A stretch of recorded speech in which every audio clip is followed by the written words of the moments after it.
Welcome to Asian Tribune's Monday Geopolitical Analysis, Power and Global Politics. This is where we examine the forces of power, influence and strategy that shape today's global landscape. If you value clear, independent analysis, we invite you to subscribe to the Asian Tribune channel and stay connected with our weekly discussions. Thank you for joining us. Let's begin. Welcome back to The Deep Dive, the show where we take a stack of dense sources, articles, research, specialized notes, and give you the fast track to being the most informed person in the room. Hey there. Today, we are wrestling with a topic that is, it's reshaping global stability in real time. We are diving deep into excerpts from Indika Suriyarachi's analysis, The Venezuela Shock: How Unilateral Power is Redefining World Politics. And this source material is highly critical. It's not just a timeline. It's providing a really profound analysis of a systemic break. Right. If you're trying to understand why the world feels, inherently more fragile and less predictable than it did just a few years ago, this deep dive is your guide. The core premise we're working with is powerful and, frankly, pretty unnerving. The whole global system that was set up after World War II, a system built so meticulously on pillars of respect for national sovereignty, collective security, international law, things like the UN and its charter. It's now under extreme and potentially fatal pressure. Yeah. We are watching the American-led liberal international order fracture.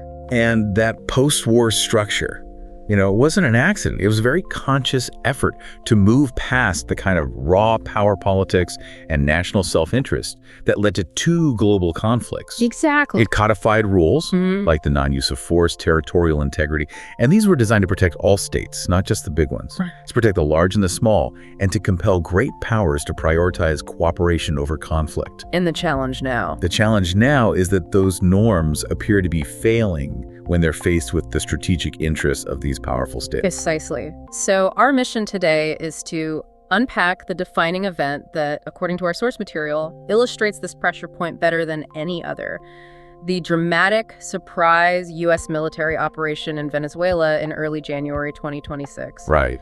And this wasn't just some political skirmish, designed to shift influence. This was a full-scale geopolitical earthquake that just exposed all the cracks in the system. And what's fascinating here, I think, is how quickly this definitive shift happened. This move from established legal norms toward powerful states just pursuing unilateral actions. Yeah. How quickly it can manifest in a dramatic real-world event like this. This operation signaled a willingness by a foundational power, the U.S., which helped create the system, to just disregard the processes it helped create. So the question for the rest of the world immediately became, what? Is the system based on shared rules, or is it based purely on the self-defined strategic interests of those with the capacity to act? It's the moment when the global governance system moved from a system based on rules to one based on raw power, disguised only, thinly by some legal maneuvering. So let's jump right into the event itself, because understanding the specifics of the intervention is the only way to grasp the subsequent global reaction. Okay, let's unpack this. We're calling this the Venezuela Shock, and the source material details a surprise military operation.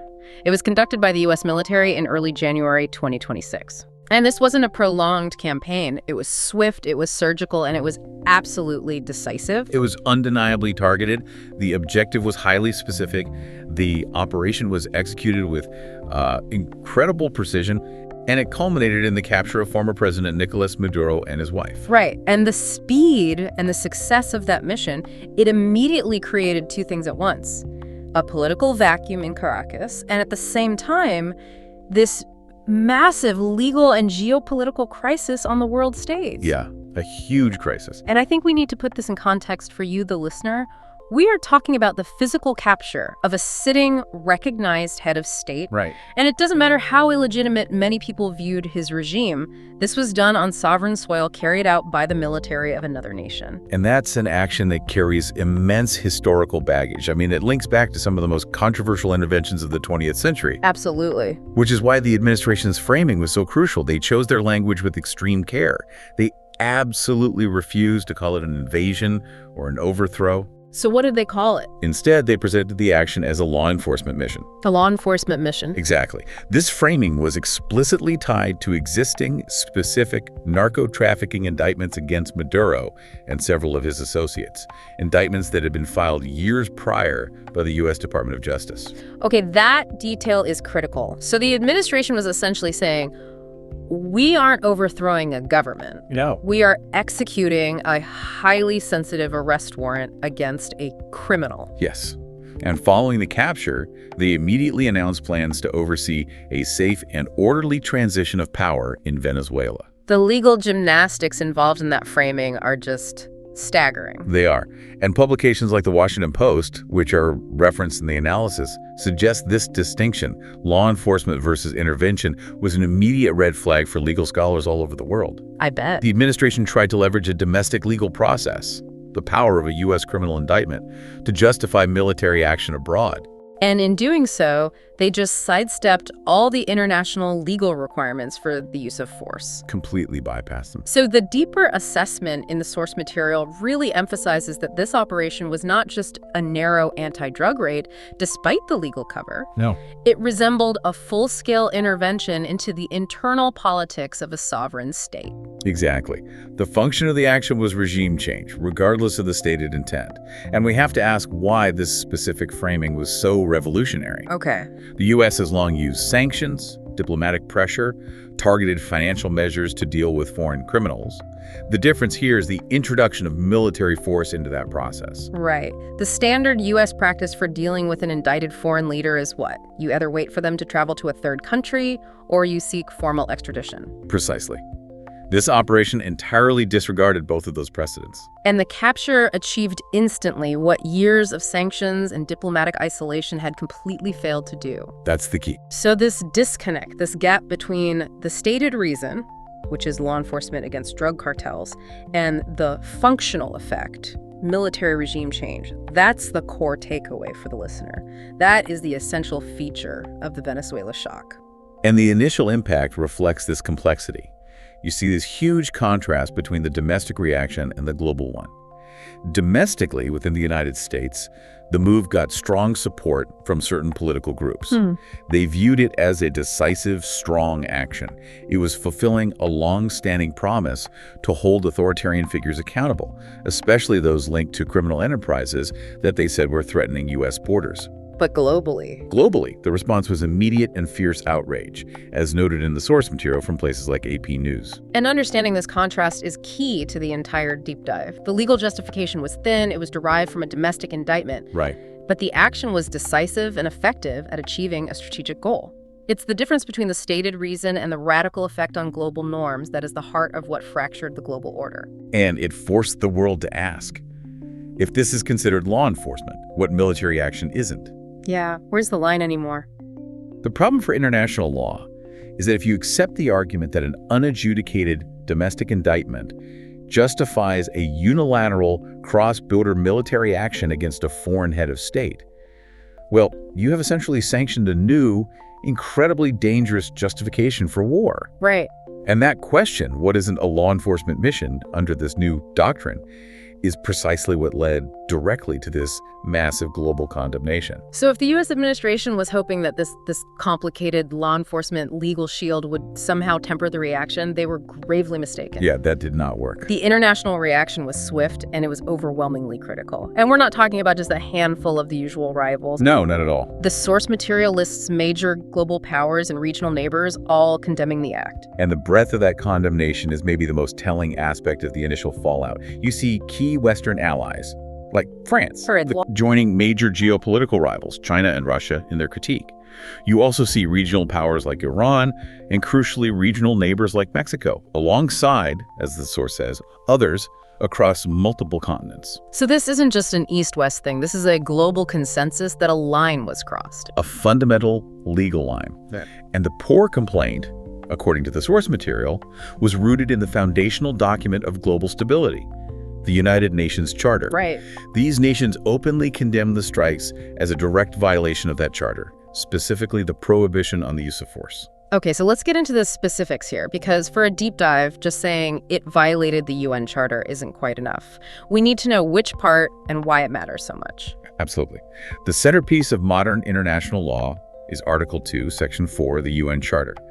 And it states that all members shall refrain in their international relations from the threat or use of force against the territorial integrity or political independence of any state. So that's the principle of non-interference. It's a legal armor that protects weaker states from being steamrolled by their stronger neighbors. It is exactly that. It's the bedrock. Yeah. And the only universally accepted exceptions to this rule are self-defense under Article 51, or collective action authorized by the Security Council under Chapter 7. And the U.S. intervention in Venezuela fell into neither of those categories. Not even close. It was not claimed to be a response to an armed attack, so Article 51 is out. Yeah. And it certainly wasn't authorized by the Security Council. Because Russia and China would have immediately vetoed it. Immediately, without a doubt. So a unilateral law enforcement mission tied to narco-trafficking indictments. It just doesn't fit into those strictly defined circumstances. There is zero precedent within the UN system for a domestic criminal case serving as a justification for military action against another sovereign state. It just doesn't exist. And that's the core legal rupture. That's it. Critics argued that by conducting this intervention, the U.S. directly undermined two foundational norms.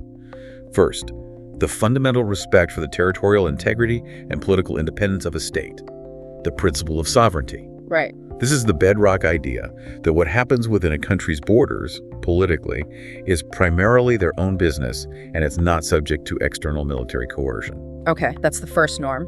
And the second? The second is they undermine the long-established norm against regime change enforced by external powers. Even in cases where leaders commit, grave atrocities, where the moral case for intervention is arguably much stronger than a drug indictment, the international community has traditionally struggled to justify non-UN authorized military action. And why is that? Precisely because that norm is seen as essential for global stability. Once you normalize military regime change, you open a terrifying Pandora's box. So the moment a powerful state decides that its own domestic legal system, a narco-trafficking indictment, in this case supersedes international laws against the use of force, the whole system itself just begins to crumble. It does. It shifts the power to decide international legality from the collective, which is the UN, to the unilateral, the intervening power. But I have to ask, what was the actual defense? I mean, the U.S. administration couldn't just ignore the UN Charter. What was their counter-argument? Well, they employed a very nuanced, almost unprecedented legal argument. The administration maintained that because the target of the operation was specifically a criminal enterprise disguised as a government. That's a direct quote. That's the framing. And because the action was limited to targeting the indicted individuals, they argued it was fundamentally an exercise in non-forcible self-defense. Non-forcible? With a military operation? Or a necessary rendition operation that accidentally required force due to the target's status. They also leaned really heavily on the argument that the Maduro regime was already considered illegitimate by the U.S. and many allies, which, in their view, weakened its claims to full sovereign protection. So they tried to frame the operation not as a war against a state, Right. but as police chasing a fugitive who just happens to be barricaded inside a heavily armed regime. Exactly. They attempted to use legal loopholes that are typically associated with, cross-border chases for terrorists or major drug lords, but they applied it to a sitting head of state. And the international community's reaction was? They largely rejected it. They viewed it as a clear case of pretext. Right. The action resulted in a change of government. That makes the legal classification of law enforcement kind of irrelevant compared to the political and military effect of regime change. And the immediate danger of this precedent, as noted in the sources, is that it's not exclusive to the United States. It's the ultimate example of the do as I say, not as I do syndrome, but amplified globally. This is the terrifying logical conclusion. That precedent potentially encourages other powerful states, China, Russia, regional hegemons like Turkey or Iran, to take unilateral actions under the guise of their own national security definitions. Using whatever domestic legal justification suits them. Whatever suits them. If the U.S. can invade to enforce its drug laws, why can't Russia invoke a domestic decree about protecting Russian speakers or fighting neo-Nazism to justify a broader military action against a neighbor? Or why couldn't China claim an indictment against Taiwanese officials for inciting separation justifies a military action? Precisely. The legal shield of sovereignty, which was designed to protect all nations, it just becomes worthless. If powerful states can simply invoke a domestic legal justification, be it anti-narcotics, anti-terrorism, internal stability, whatever, to militarily enter and alter the political landscape of a weaker sovereign state, then international law is transformed. It goes from a binding framework into just a political suggestion. So if we connect this to the bigger picture, this isn't just about the fate of Venezuela or the capture of Maduro. Not at all. It is about whether the international system is based on shared rules and legal obligations, or if it simply operates based on the self-defined interests of the most powerful states on Earth. And the Venezuela shock suggests a very strong tilt toward the latter. The integrity of the UN Charter is now openly and severely under question.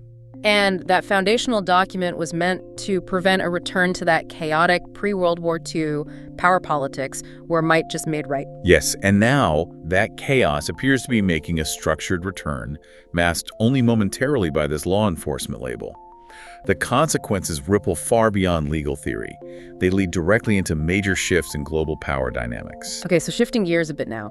Our source material lays out 3 major resulting shifts in global power dynamics that stem directly from this Venezuelan intervention. And these are the aha moments we promised our listener. They show the practical, real-world consequences of bypassing international law. Right. Let's start with A, the dramatic erosion of multilateralism. This is probably the most immediate structural damage. The institutions that underpin global governance, the UN, the WTO, regional organizations like the Organization of American States, the OAS, they are fundamentally designed to manage disputes peacefully and collectively. And they rely entirely on one premise. Entirely. The premise that states, particularly the powerful ones, will actually use them, even when they're frustrated by the slow pace of diplomacy. And the Venezuelan operation proves the exact opposite. It underscores the weakening role of these multilateral institutions that have traditionally mediated disputes. It does. So why did the U.S. choose this unilateral path over, say, trying to push for a Chapter 7 resolution in the Security Council, which they knew would be vetoed? Because the unilateral action, however legally contentious it was, achieved the objective instantly. Right. This highlights the inherent weakness that's built into institutions like the UN. The veto power held by the P5, the permanent 5 members, means that high-stakes disputes involving a rival cannot be resolved through the collective security mechanism. So when that mechanism is blocked, the powerful player has a choice. The choice is abandon the goal or ignore the institution. And they chose to ignore the institution. And the source material notes that the result is a fundamental erosion of faith in collective problem-solving mechanisms. It's a pragmatic calculation. If the institution can't deliver justice or security, it's useless. And think about what multilateralism demands. It demands compromise, patience, adherence to process, and the willingness to accept outcomes that may not perfectly align with your maximal national interest. The moment a major power decides that the immediate gratification of unilateral military action is preferable to the slow, frustrating process of diplomacy. Within the UN or regional bodies. They signal that those institutions are secondary, ornamental even. And this just feeds a vicious cycle of distrust. I mean, if the founders or the largest financial contributors, in this case, the US, signal that these institutions are not binding when it really counts, why on earth should smaller states rely on them? They stop relying on them. That's what happens. They begin to question the neutrality and the effectiveness of these bodies. They assume the mechanisms are rigged or just irrelevant when the chips are down. Which encourages an every state for itself mentality. Which is the absolute antithesis of collective security. And we saw this play out specifically in the OAS, which traditionally had an outsized role in hemispheric security. Right. While the OAS condemned the action, the swift, unilateral U.S. move demonstrated that the regional organization had no practical means of halting or reversing the intervention. It was powerless. So the OAS looks weak and the UN looks neutered. And that immediately undercuts any future effort to use these institutions to address truly global crises. Absolutely. Things like climate change negotiations, pandemics, non-proliferation. If the trust is gone in the political realm, it's exponentially harder to rebuild it for humanitarian or environmental crises. So the important question this raises is whether global stability can be maintained at all if the very mechanisms designed to mediate conflict, to provide a legal alternative to war, are continually circumvented and treated as optional. The Venezuela shock is, in essence, an indictment of the UN's practical power when it's confronted by the focused strategic interest of a single superpower. And the lesson learned globally is? The lesson is, institutions offer no guarantee of security if a great power decides your nation stands in the way of their interests. And that harsh lesson transitions us smoothly to the second major consequence that's outlined in the source material. B, the dramatic realignment of strategic alliances globally. Right. If institutions can't protect you, what do? You look for protection elsewhere. And that leads to a return to these ideological or strategic camps. That's exactly right. The source material captures this dynamic perfectly. It highlights the view of many states in the global south. They overwhelmingly see the Venezuelan intervention as an example of a return to Cold War-style geopolitical competition. And that comparison is just loaded with historical meaning. It suggests they view the world not as a cooperative global community, but as a dangerous arena that's dominated by competing powerful camps. And they have to align with one of those camps to ensure their survival and protection from external meddling. That's precisely the interpretation. For decades, the global south, many of which are post-colonial states, they have fiercely championed the principle of non-alignment and non-interference. They viewed it as their primary shield against neo-imperialism. And when the U.S. executes what looks like a classic military intervention and regime change, it validates that long-held fear. The fear that powerful Western nations still prioritize intervention over non-interference when their interests dictate. And this inevitably drives them away from the U.S.-led order and toward rivals who are offering an alternative. And this creates a massive opportunity for the rivals of the U.S. Countries like China and Russia, which are, long critical of U.S. influence and interventionism, they immediately seized the incident to cast themselves as the principal defenders of state sovereignty. And our sources highlight how effectively they use this shock to rally international support. They're positioning themselves not just as geopolitical competitors, but as the moral, legal counterweight to Western interventionism. Exactly. They are gathering support for alternative frameworks that strongly emphasize sovereignty and non-interference. And this is a powerful, unifying message to states who are worried about their own internal political stability or their territorial integrity. Right, especially those dealing with internal dissent or contested borders. They're essentially saying the West breaks the rules when it's convenient, we respect your borders, and we guarantee non-interference. And this isn't just rhetoric, right? What form do these alternative frameworks take in practical terms? Well, they take practical forms in security and economic architecture. For Russia, it involves deepening military cooperation within bodies like the Collective Security Treaty Organization, the CSTO. Okay. And bolstering ties with regional partners in Africa and Latin America, often through arms sales and counterterrorism agreements that come with zero political interference regarding their domestic governance. And for China? For China, it's often tied to the Belt and Road Initiative, the BRI.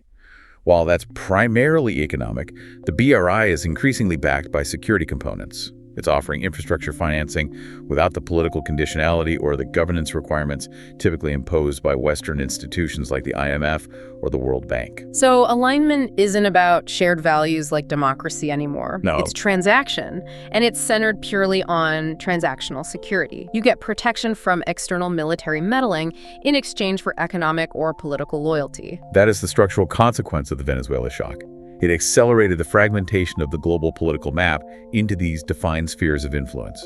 And the source material suggests a critical long-term consequence of this heightened fear. Is that smaller states may feel compelled to seek powerful patrons, to deepen existing military alliances, or to just bolster their own defense postures because they can no longer rely on the rule of law alone. And that sounds inherently destabilizing. It raises the global security temperature significantly. It does. When nations start feverishly deepening alliances or escalating military spending based on perceived necessity, knowing that the UN Charter offers very little practical protection, you are entering a dangerous new competitive era. And the risk, as outlined in the source material, is profound. These actions, which are driven by fear and necessity rather than coordinated security planning, could heighten international tensions and instability. You create a security dilemma. You do. One state's attempt to feel safer by aligning with Russia or China makes its neighbor feel less safe, and that potentially triggers a regional arms race. This is the definition of a more chaotic, less stable global environment. It's a direct structural consequence of prioritizing unilateral action over collective security. The Global South is being pushed back into alignment choices they spent decades trying to avoid. Okay, so we've covered the external shock and the global realignment. Now, let's bring it back home to the intervening nation itself. Our final major implication is C, the sharp domestic polarization within the United States caused by the operation. Right. The fracture wasn't just external, it ripped through U.S. political norms as well. And this is so crucial because it reveals that the legal and ethical disagreement over unilateral action exists not just among foreign governments, but at the very heart of the intervening nation's political structure. Right. The source material notes that even domestically, the Venezuela operation ignited a sharp political debate. It moves very quickly from a foreign policy issue to a constitutional crisis. Okay, let's dissect that domestic debate. The split is pretty clear. You have supporters, generally aligned with the administration, who praise the move as a bold assertion of national strength and resolve. For them, it was a righteous, decisive act against narco-trafficking and an authoritarian figure who was a demonstrable enemy of the U.S. And their core argument really centered on pragmatism and morality. Yeah. The thinking was, Maduro was indicted, he was a dictator, and his regime threatened U.S. national security through criminal activity. Yeah. So for these supporters, adhering strictly to international law, which they often view as vague or restrictive, was less important than the immediate successful removal of a hostile criminal element. It fulfilled a perceived mandate to eliminate threats globally, demonstrating that the U.S. was still the world's ultimate security enforcer. But the opposition saw something much darker, much more dangerous. He did. They decried it as imperial overreach and a dangerous drift from constitutional and international constraints. This group focused less on Maduro's criminality and more on the means used to achieve his removal. And this opposition view is really twofold. First, there was the international law argument. They argued the U.S. should not violate the UN Charter, regardless of the target's moral standing, because setting such a precedent damages U.S. interest in the long term. Okay. And the second part? The second, and equally important, was the constitutional argument. They questioned whether the president had the authority to order a massive military strike and regime change operation purely on the basis of a law enforcement indictment. Bypassing congressional approval. Bypassing congressional approval, which is typically required for acts of war or sustained military action under the War Powers Resolution. It creates a huge internal contradiction, doesn't it? The operation is seen simultaneously as this necessary act of justice, and at the same time a profound violation of the very constraints, both constitutional and international, that are supposed to define democratic power and the rule of law. Absolutely. The source material highlights this internal tension perfectly. Critics warned that if the executive branch could invent a new category of military action, this law enforcement mission, to sidestep the need for a declaration of war or congressional authorization, it represented an alarming expansion of unilateral executive power at home.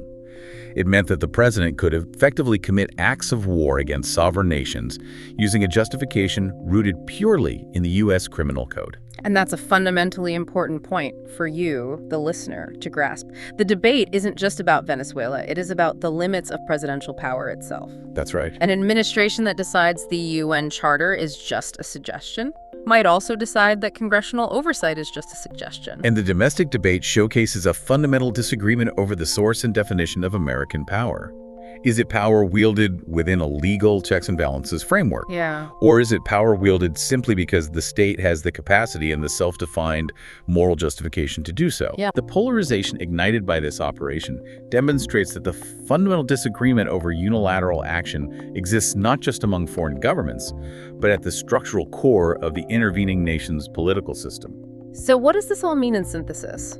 It means that the Venezuelan shock is a mirror. It's reflecting all these global tensions, and it's showing that even the definition of what is legal or what is moral in foreign policy is now thoroughly contested, both at home and abroad. Right.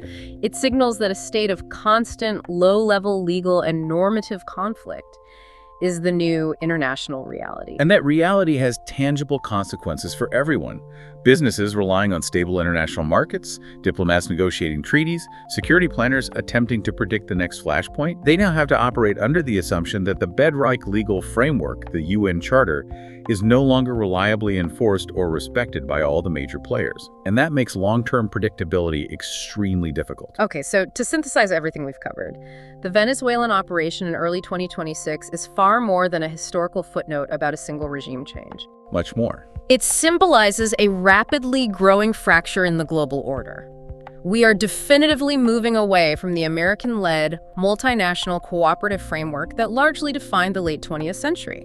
And that framework, which was grounded in shared adherence to multilateral institutions and international law, is now under intense pressure from geopolitical rivalries, resurgent nationalism, and this new willingness among major powers to pursue interests outside of established norms.